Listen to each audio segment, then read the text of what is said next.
So, James, a little later in the show, we're going to do a Have You Seen This segment on The Crow?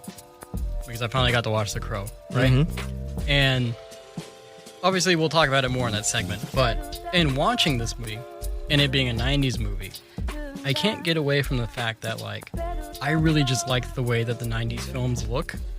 I don't know what it is. I don't know if it's just the grittiness in the film. Because, you know, obviously it's film, right? I think it just hadn't switched to digital just quite yet. Nope. But it's something about the overall feel of those movies. It's something about like the way they sound. It's the music. Yeah, the music, and not even like specifically genres of music in the 90s. No. It's just music, period. Something overall about the whole like the arc of it. Yeah, the 90s feel of the films. And I don't know if that's like partly nostalgia because I grew up in the 90s, but I grew up in the 90s, but I wasn't really like sentient until like 97. Like it was already almost early 2000s at that point. Like I didn't experience the 90s. You know what I mean? Like I experienced the 90s. Yeah. Like from beginning to the end. Yeah. Yeah. So I don't think it's quite nostalgia, but I think it's just definitely something about watching, because I noticed that with the movie you did for Halloween. You got to help me with the name. I already forgot. Damn. Oh, Late Night with the Devil. No, the movie we did a Have You Seen This on at Halloween time. Tales from the Hood. Oh, Tales from the Hood. I'm so sorry, I couldn't remember that. Yeah, okay. Tales from the Hood. We talked about it a little bit with that. It was just like, again, how it looked and how it felt, and something to say about like just the grittiness of it. That was 95. Yeah. And Crow was 94. And it was just, while watching this movie, I was just like, man, I really like how this movie looks. And it kind of makes me want to go back and watch some other like 90s movies just to see. I mean, outside of like your Jurassic Parks and your bigger films, but just your lower budget. Yeah, the smaller stuff, and just kind of reintroduce myself to the 90s film, because movies today, you should, man. Movies today, while you have like your great blockbusters and you have these really nice looking films, and don't get me wrong, like digital looks great. You have great colors and all the stuff and the nowadays stuff. But sometimes movies just use CGI too much, and it's so noticeable. But 90s films didn't really have a lot of CGI. And the smaller budget films, more practical and less doctoring up. Or if they did doctor up something, it was something small and insignificant that you really couldn't tell. Yeah, so that's true.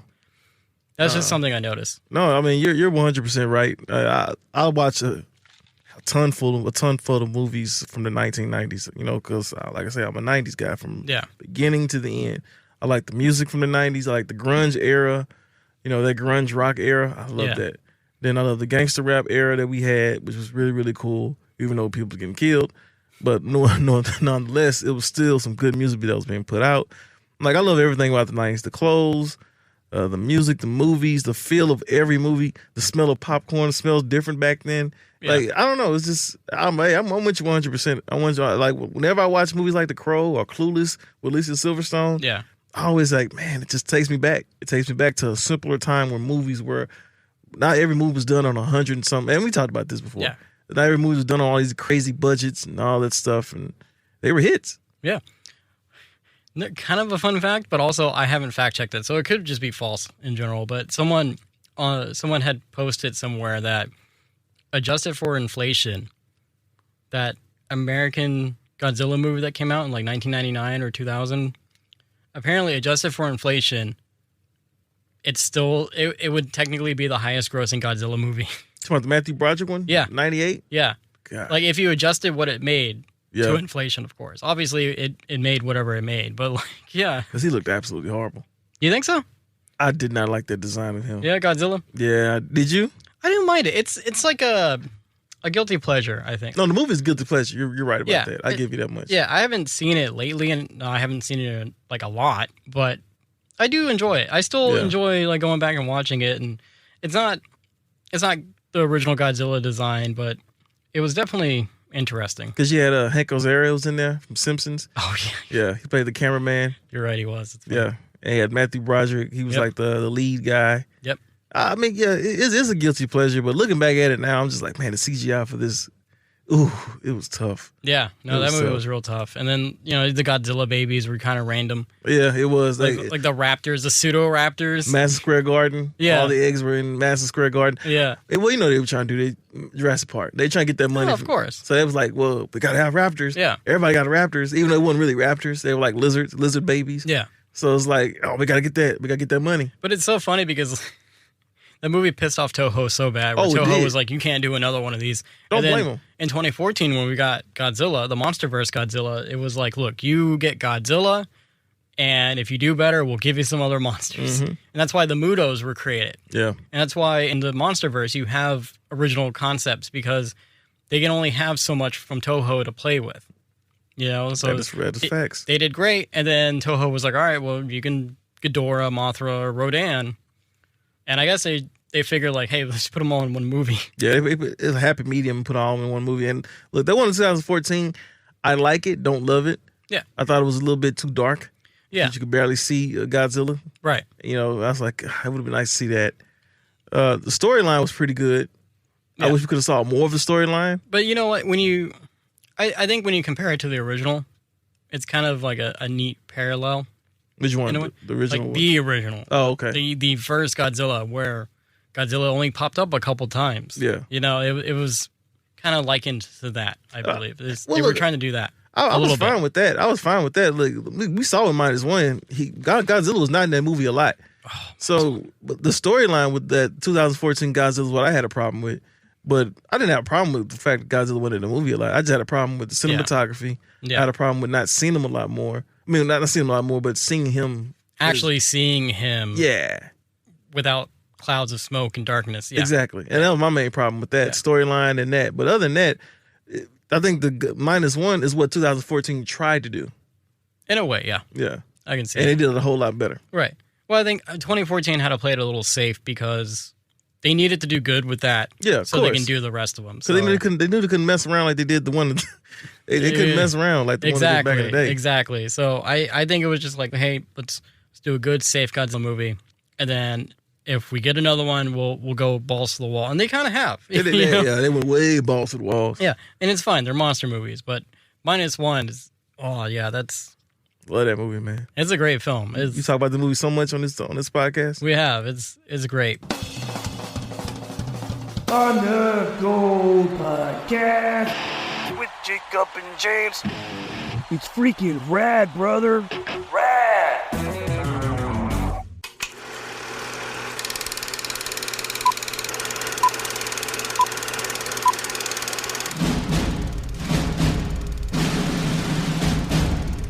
People once believed that when someone dies, a crow carries their soul to the land of the dead. But sometimes, something so bad happens that a terrible sadness is carried with it, and the soul can't rest. Then sometimes, just sometimes, the crow can bring that soul back to put the wrong things right. And now, our feature presentation. All right, James, I finally got to watch The Crow. You finally watched it? I've only had the DVD for a couple weeks. Probably collecting dust. From a friend of mine. Just collecting dust. Yeah, I get busy. I'm a busy man, James. I do a lot of things. I do more. You do wear a lot of hats. I wear too many hats. Too many hats, and we're gonna leave it at that. So let's start. We'll start from the beginning. Were you ever? Have you ever? The only thing I know about The Crow is that Brandon Lee died on set, and then that's why it's a cult classic. That's all you ever knew? That's all I ever knew. And obviously, I know what the poster looked like. I knew what it kind of looked like. Soundtrack? There was not a lot of the soundtrack in this movie, James.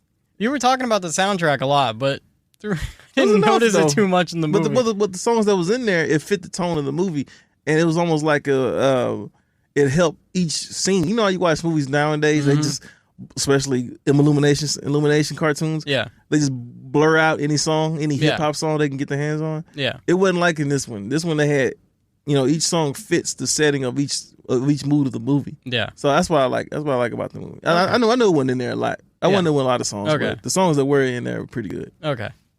So what'd you think about the movie? I thought it was just okay. You thought it was just okay. It didn't blow me away. It didn't, and I'll say I'll say this. It's a matter of perspective. True. Because this movie came out in like what, early 2000s, late 90s, 95, like 96? 93, 94. Really? Yeah. Wow. I thought it would have been a little bit newer. No. Now, the other ones came out like in 2000 and 2001 and all those other movies. I remember I saw the movies with my dad, which I wasn't supposed to see this movie at all. 94, yeah. Yeah, 94. Yeah. So this came out in the 90s. And obviously at the time that when this came out, not a whole lot of movies like it. Well, the only movie they had was Batman. That was pretty much like that. Right. And I can see at the time, like, this being a big cultural movie or, kind of like a cult classic or something. But after years of just, like, revenge movies and, like, you got your John Wicks and that Boy Kills World and, however many, like, action revenge movies out there. Man on Fire.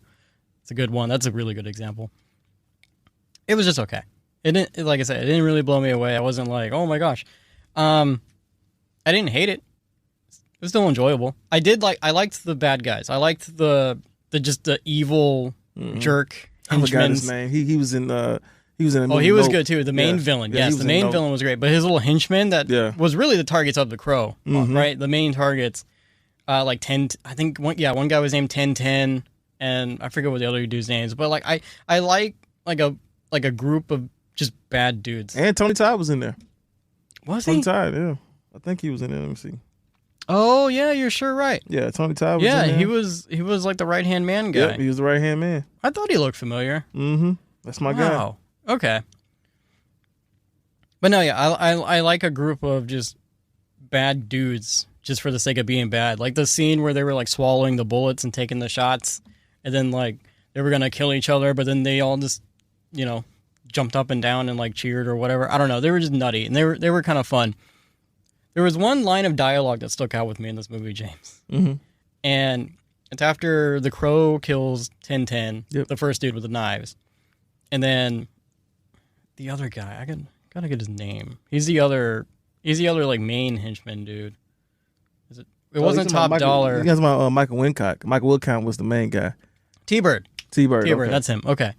When T-Bird went to the main villain and he was explaining that like 1010 was dead, but the line of dialogue he used was like, yeah, that guy stabbed 1010 in all of his organs in alphabetical order. And I'm just sitting there like, what? You remember now, it's very dated. We're talking about 1994, so remember, it's very dated. How do you know that? Like, did I miss something? I mean, obviously it was a silly like 90s line. Oh yeah, no, without a doubt. It was just cheesy. It was a cheesy line. Yeah, it just stuck out to me though, because it's like, yeah, you stabbed him in his organs in alphabetical order. I'm just like, how do you? Sometimes when you look at some movies and you notice some of these lines, it's like, God, man, definitely a product of the 90s. Yeah. And the sad part about it, they still do it now, but Yeah. but no, yeah. One little piece of thing though, you're not totally wrong when you say that it was okay, because back then when it first came out, a lot of people didn't have it in such high regard. Okay. The only reason why people took it up another level is because of Brandon Lee. Yeah. Because of Brandon Lee's death. Yeah, that's what I thought, because I mean, I've always heard about this movie, and that's the only two things I know: The Crow, Brandon Lee died on set. Honestly, they didn't finish the movie when he died though, right? Like No, they still didn't had some finish stuff it. to see. Yeah.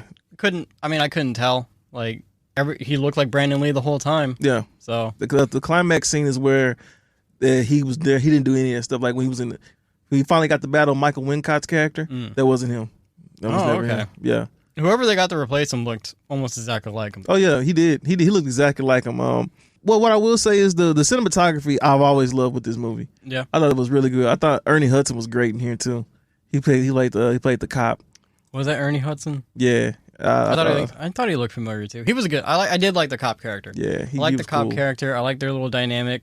I wasn't for sure how I felt about like the little kid. The little kid, yeah. Yeah, that also seems like an old trope. Yeah. That kind of hangs around sometimes. Where, Still does. Yeah, there's Still always hang like around. that weird kid sidekick. Mm-hmm. So didn't know how to feel about that, but it is what it is. I will say the revenge stuff, that was the first of its kind though, because that story we had never really seen it like that beforehand. Right. And but thing about that, I'm not gonna pretend to be a novelist about the Crow comics, because I'm not. I'm not a novelist. I'm just a novelist about the movie. Yeah. And the movie is a mysterious movie. It doesn't give you a lot. which is a lot. It doesn't. It doesn't give you a lot. It opens with them getting killed, and I'm just like, all right, we're going. But you know, that's not bad in film. Sometimes movies don't need to hold your hand. And see, I think, but what I'm getting to is, I think that's the problem with the new Crow, is that they're giving you way too much backstory. Yeah. Way too much how to make the sausage. I see. And I think that's what's going on with this one. Yeah. So. Because, yeah, I mean, there's virtually, it just kind of seems random that they get killed off. Like, they mentioned, like, a tenant relocation program, but that just seems like bad guy speak for, we just decided to kick you out of this building. And that's just what I picked up on. So, but the villain was cool. Him and his, like, weird sister, I think he said it was a sister, which was a sister. It's kind of creepy, but, like, they were cool, and he sounded more Texan or country as the movie went on. I noticed, because like towards the end of the movie when he's like really talking, you're like, oh, this guy's got like some weird southern drawl of an accent.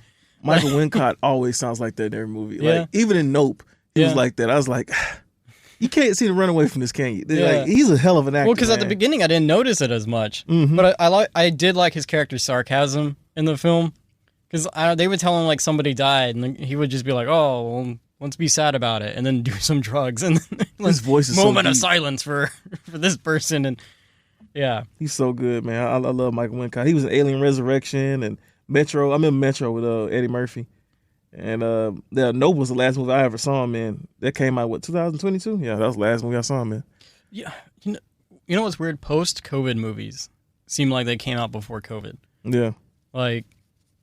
I don't know, because like the X and Pearl and all those movies, I thought they came out before COVID, but to find out they were like, I think almost the same year, like 2021 and 2020, late 2021 or whatever. So like now, even Nope, you know, like yeah, without a doubt.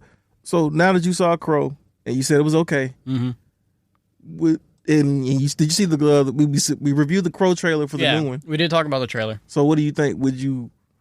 Are you really want to see that movie, or do you not want to see that movie? I do want to see the newer Crow, just to have the comparison, you know, just to be able to like see the differences and whatnot. But I mean, I still agree. I think it's totally an unnecessary remake. I don't know why they're remaking it. It seems like something they've been trying to do for years, when really you could just let the franchise be. I don't know why this is the franchise you choose to try to revive, when you had this movie, which was a theatrical release, and then you had like two straight to VHS or DVD films that didn't do very good at all. At all. So I don't know why you would want to come in and capitalize on this IP, you know, especially because the Crow. I don't even know if the Crow comics are still around, and even if they are surely not, you know, popular. Yeah, like they're surely not.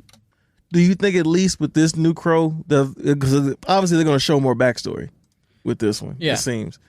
Are you happy about that? Or are you kind of like, I don't want no more backstory? Like, can you just keep it where it is? It depends on how much backstory they do. It depends on how long it's going to take us to get from the beginning of the movie to the Crow. Because in this movie, it was like 15 minutes, I feel like. Because opening of the movie, they show him get killed. And then, honestly, I didn't even see a title card for the time skip. Because it took me a second to realize it's a year later. Yeah. Because it just seems like the city was in perpetual darkness for most of the movie. So it depends on how long they take to make him the Crow. Because if they're going to spend like 30 to 45 minutes explaining everything and dragging everything out, and then he becomes a Crow, and then your climax is just the revenge stuff, that's going to be really bad. Yeah.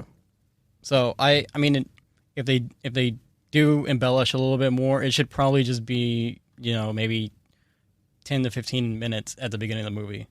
You know, I wouldn't add a half hour just to show this guy's relationship with his girlfriend and potentially the little girl if they decide to keep her in the film. I don't think so, because I didn't see it in the trailer. I don't think they're going to go that route either. Yeah. I was like, that would just ruin the whole film. Yeah. If it was to do that. And I think you're right. I think in the comics, though, I heard some people say they saw in the trailer, they saw a couple little things here and there that was a little bit more to the comics than the movie was that came out in 1994. Yeah. Because the one in 1994 didn't really go.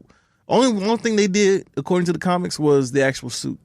You know, well, the outfit anyway, and the makeup. Which really wasn't much. It really wasn't much. A trench coat and a black shirt and some leather pants. Which is fine. Really not hard to screw up, you know? Which it seemed like they already did. Yeah. And with the new one. Yeah, that's true.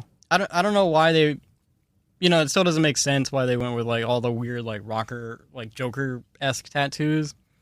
Just seems kind of strange, but Bill Skarsgård, he's a good actor, and he's been doing a lot of stuff lately. Yeah, Boy Kills the World. We just got to talk about it. Boy Kills the World is coming next. I'm pretty sure he had some other stuff recently.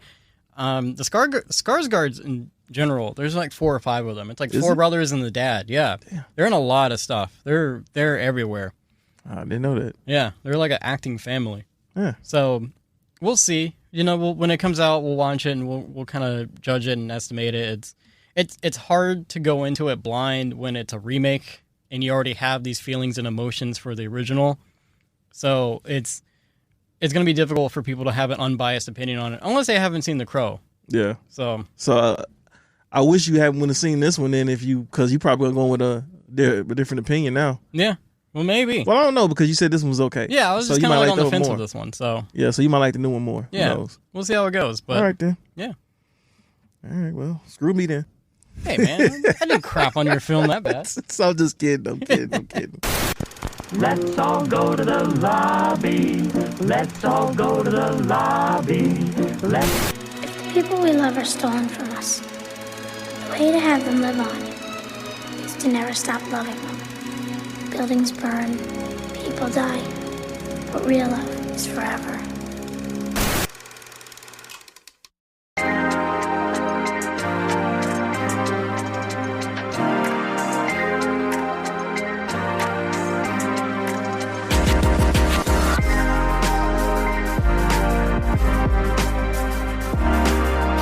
So Take It or Leave It is basically summer movies that are coming out during the summertime. And there's a slew of popular movies that are coming out this summer. So I just want to get Jacob's opinion about what movies that he's going to probably take or leave and go from there. So you ready? Yeah, I'm ready. Let's do it. All right, good. So how about If? If comes out with Ryan Reynolds. Basically, it's kind of like a Foster's Home for Imaginary Friends. I actually do want to see that one. You know what? This movie piques my interest more than Deadpool does. Yeah.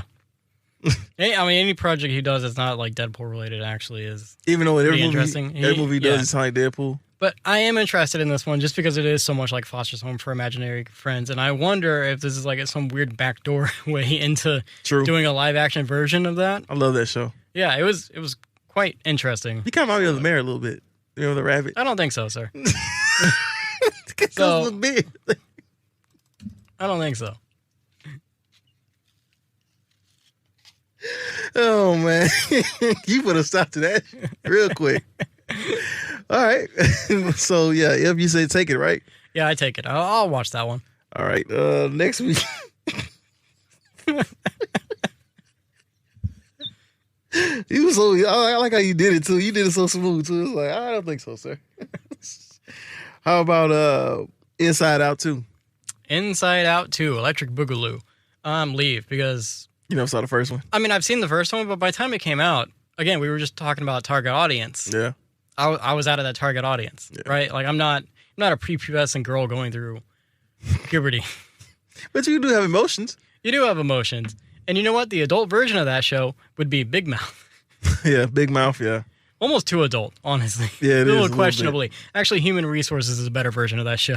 Oh, they got a show called Human Resources? Yeah, it's the same people who did Big Mouth, but it's like the monsters. Okay. And like in their little monster world, they actually work in an office building, and you have the different interactions between them, and it's a lot better. But so I can tell. I say you're gonna leave it for that one. Yeah, I'm gonna leave that one. All right, ain't nothing wrong with that. All right, how about Harold and Crayon? And the purple crayon. Oh my God! I thought you said Harold and Kumar. No, I'm gonna leave the purple crown. What are you talking about? You want to switch for Zachary Levi? No, he's back in the theaters again. Watch him run around with a CGI crown, chalk zoning everything. This is gonna be his second movie that is gonna bomb in the box office, man. He's not doing so good. He's not doing good at all. Yeah, I feel so sorry for this guy. You think he did this like before or after Shazam? It had to be before, right? It could have been. It had to be. Or it could have been like, hey, I just need a paycheck in between jumping franchises. And have you ever read the book before, Harold and the Purple Crayon? No. I remember the book. I remember the book when I was a kid. It's from the 50s. Yeah, I remember the book. Yeah. Alien, what's it called? Romulus? Yeah, Alien Romulus. You know what? I don't know about that one either. Like, we talked about it before on a previous trailer park where it's like, yeah, it's back to form and everything, but It's also another alien movie set on a dark spaceship. True. You know? I mean, I'll probably check it out, but I'm not chopping at the bit to see it. I'm not gonna lie, I'm kind of chomping to the business end. Yeah. It looks good, man. Yeah. It looks really, really good. And I love a good monster flick like this. Oh man, I love it. I'm here for it. This is definitely gonna be a taker for me. All right. Bad Boys, Ride or Die. Yeah, I'll take that one, actually. That one looks a lot better than the third one. Oh, because you didn't like. Oh, I forgot you said you didn't like the third one. I don't know if I like the third one that much, but this one looks like pretty exciting. It does. It does. It does look a little too Fast and Furious, but we'll see where that goes. That's not surprising. Okay, how many was that? That was 4, sir. 4. So we got one more. I'm gonna pick out a good one for you. I don't want to just give you some trash ones. Borderlands. Borderlands. This is all you right here. Ooh. Sony game.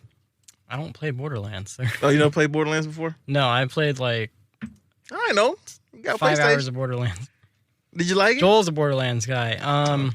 Did you like the trailer at least? It just looked like Guardians of the Galaxy. Yeah, that's how I felt. I'll take it. It's probably dumb fun, right? It's probably entertaining. That's gonna be a leave. I'll take it. That's definitely gonna be a leave it for me. I'll take it. All right, I'm gonna give you 2 more and that's it. All right. Furiosa. Oh yeah, I'm taking that all the way. All right. And last one, Quiet Place. I kind of want to leave it, Really? but we're gonna end up seeing it anyway because I know Pedro loves that franchise. It's just I don't need to see the aliens landing on the planet. Wow, that's crazy. I just don't need to see it. I love this franchise. Yeah, it's a great franchise. Don't get me wrong. I just don't need to see the prequel. You know what I mean? Lupita Nyong'o. She's a great actress. She's a great actress. 100% agree with you. I'm not judging the actors. I know. Or the franchise. It's just I don't need the back to my origin. I don't need the origin. So you don't need to know how the sausage is made, huh? No, they landed on the planet and they kill people who make noise because they're sensitive. I don't need to see. That's it, man. That's all I got. That's all I need to see. I don't really see why. We already kind of got a little bit of that in the second one, and that was enough. Like, oh, cool, they landed. Oh my God, you are out of your mind. You are out of your mind. Could have done a third one, didn't do it. Did a prequel. Lazy. All right, well, I mean, hey, that's it. That's it. I know not to never do a prequel of my life and send it to you. Holy crap, this guy. Jeez. Krabby Patty all the way when it comes to origin movies. You know, sometimes I just got opinions. Sometimes I don't even know why I have that opinion. You ever just like... So how long were you... feel a certain way about something, and then at some point you're just like, why do we even care? Have you ever been like that about every movie? Like Spider-Man? Spider-Man had an origin film? Well, no, just up until recently when because we're getting so many like origin type films out. Like, I feel like we're in the day and age of like, especially like comic books. Like we don't need an origin for every superhero. But yeah, I'm with you. I'm with you on that I one. feel like just give me the movie and kind of like with The Crow, don't hold my hand. Let me figure it out. Well, I think some of the reason why they do that is because... Can you imagine? What? I'm sorry. I was going to say, can you imagine if like the 2000 Spider-Man movie just opened with him in the lab getting bit? Cut out all the other crap before... I mean, they try to do That's it for people 20 extra minutes of movie you can use. Look, I agree with you, honestly, because I'm tired of trying to hold the audience hands because they never saw this movie. They never saw A Quiet Place. Yeah. So they have to know this to know that. It's like, look, you sit down. How many YouTube channels are there that can explain everything to you? Like, or either that or you sit down on the couch and you buy the movie on streaming. Yeah. And you watch it. Yeah. Boom. Do some investigating. That was the fun about watching movies, James. Yeah. I always liked watching a movie and then like going home and reading about like the production and what went into it and then finding out it was a script from however many years ago that this guy's been trying to do. I don't do that anymore. I wish I could. I mean, some origin films are needed in some cases.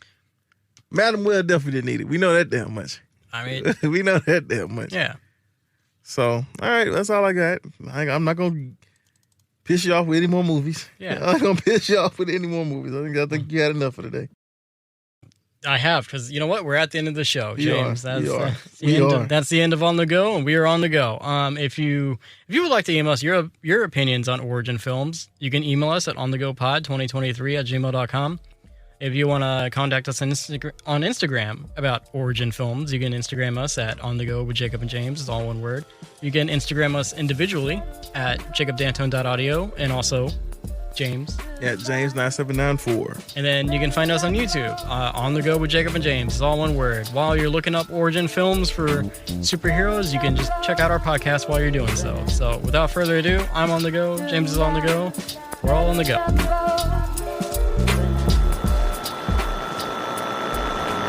If you enjoyed today's episode, please follow and share the podcast with your friends and family units. If by chance you disliked the episode, then please share the On The Go show with your most hated enemies. Thank you and enjoy your day.